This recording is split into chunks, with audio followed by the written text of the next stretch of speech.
All right, let's get this show started. In today's news, Dana White creates his perfect MMA fighter.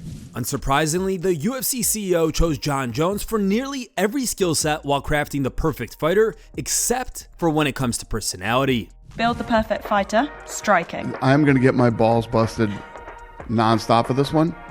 Jon Jones. Defensive work. Jon Jones. Wrestling. Jon Jones. Chin. Yeah, Jon Jones. Personality. Ooh.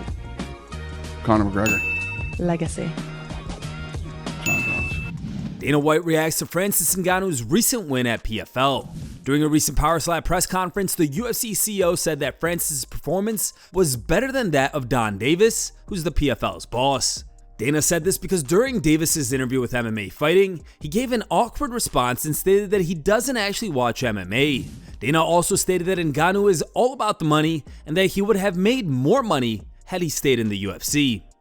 What did you make of Francis's performance, given everything that's happened to him in his career, the 2 losses in boxing, the loss of his son? It was better than Donn Davis's.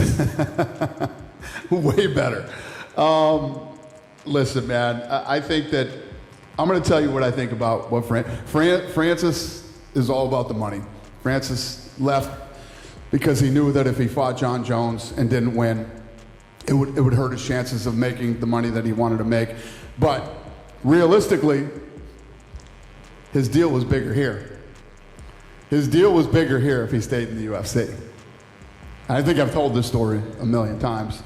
They can deny it all they want. Why the f would I lie? What do I care? It doesn't matter to me one way or the other. Dana later dropped a bombshell admitting he wanted to cut Ngannou from the UFC roster when he suffered 2 losses in succession, one to Stipe Miocic and then to Derek Lewis. And I was going to cut Francis when he lost 2 in a row. I was going to cut him. That was after the Derek Lewis Yeah. fight? Somebody around here begged me not to do it. And, so it wouldn't have mattered to me one way or the other, There's a much deeper story to this whole thing. And he would have made more money if he stayed in the UFC.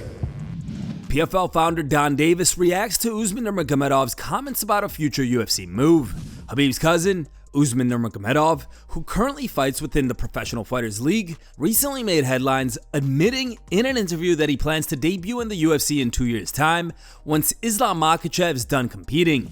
During a recent fan Q&A hosted by MMA Fighting, the PFL's founder, Davis, responded to Nurmagomedov's plan, saying, "How many of you said you were going to move to Florida and retire in 4 years? And how many of you do it? 1 in 10? 1 in 5? How many people say they're going to go to the Super Bowl and do it and not do it? People say things all the time and then they don't do it. My goal is to make my man Usman happy. My goal is to make my man Usman successful, financially rich, and a champion so that in 2 years, he forgets he even says this today. He'll face everybody that's exciting eventually. Every fighter is different. What we try to do is meet a fighter where they are. We don't have one size fits all. What Paul Hughes wants is different from what Francis Ngannou wants, and it's different from what Cedric Doumbé wants. We try to do a custom suit for what could work for the company. We have no playbook that we run. The other guys have a playbook. We have a "what would you like" playbook. So, I think we're in a great position to keep him happy. I think 2 years is infinite time in the fighting world, and I say we can all talk about this question in 2 years. We have UFC 308 weigh-in results. The early weigh-ins took place at the UFC host hotel on Yas Island and preceded the ceremonial weigh-ins that took place with fans. Competing in the first bout of the main card, Shara Magomedov and Armen Petrosyan both made the 186-pound limit. 186, the official weight for Armen Petrosyan. 185, the official weight for Shara Magomedov. Dan Ige weighed in at 146 pounds. Meanwhile, his opponent, Lerone Murphy, registered at 145.5 pounds. 146, the official weight for Dan Ige.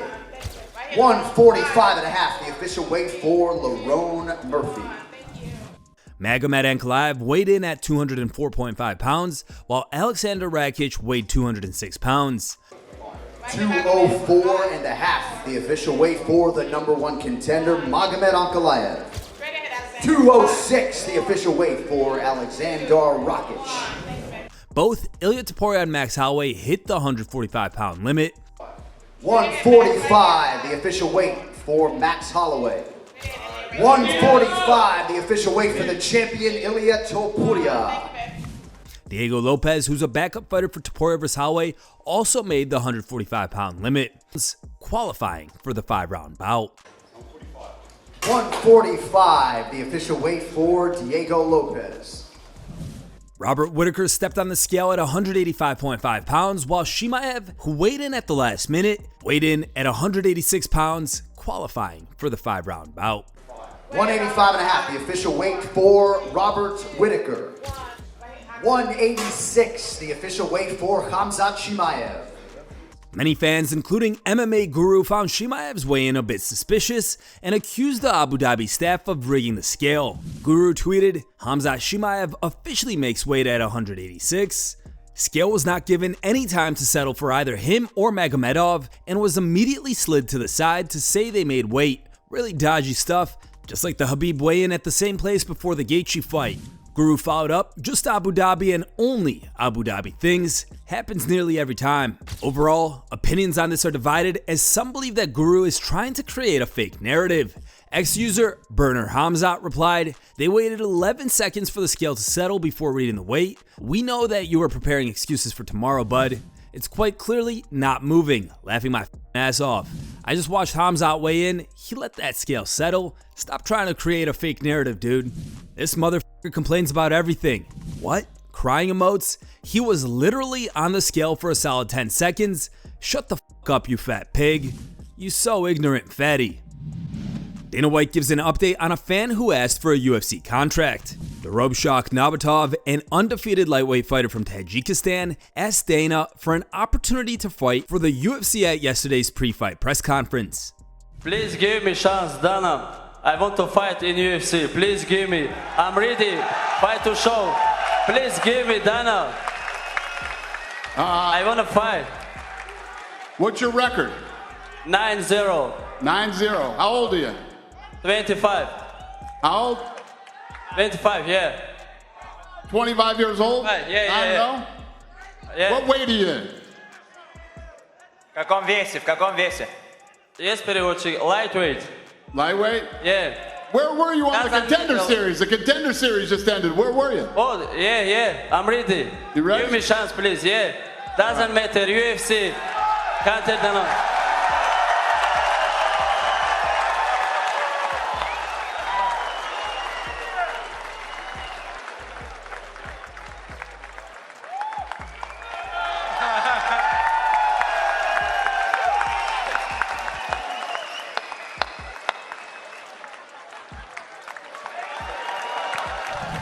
White later told TMZ that he will be giving Nabatov a chance to earn his way into the UFC later this year, saying, "I'm actually flying to Korea for the Dana White Looking for a Fight show on YouTube. The Korean Zombie is putting on a show. He started his own promotion there. December 14th, I'm going to have Korean Zombie put that kid on the card, and we're going to find out what he's got. If he wins that night, I'll sign him."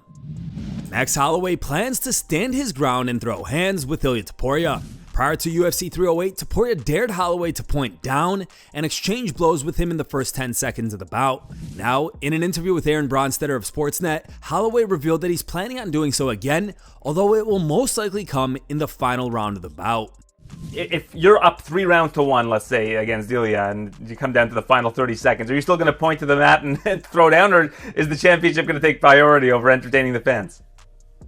For sure. I mean, why not? If the opportunity presents itself, why not? You know, this guy's going around talking about how maybe in the first 10 seconds he might go out there and point down to the mat and try and do my move against me. I don't think so. He understands what it is.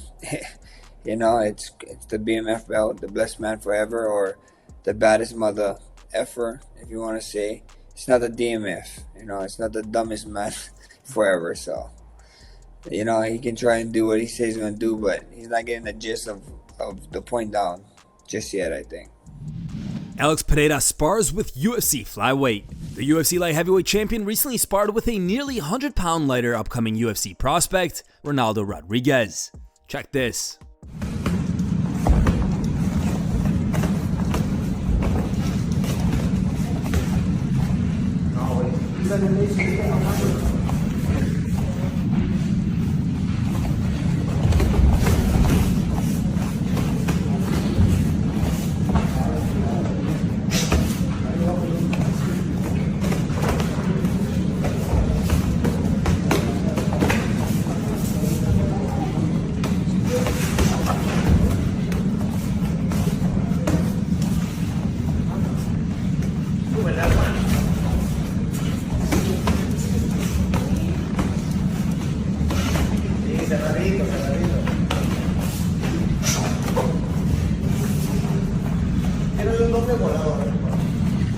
Ya te ha pulado.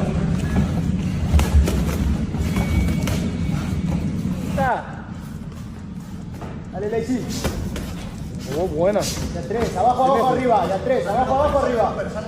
Abajo, abajo, arriba. Ahí está. Otra vez, abajo, abajo, arriba.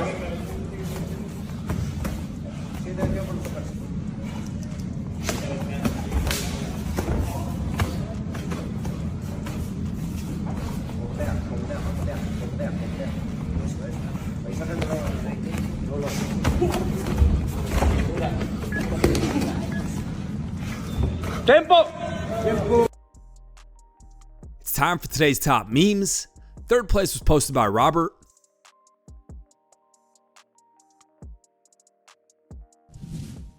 Second place was posted by MMA 247 Memes.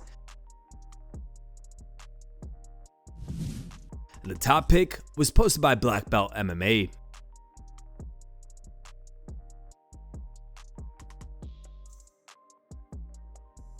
Thanks for watching. If you like the content, smash that like button and don't forget to subscribe to stay in the talk.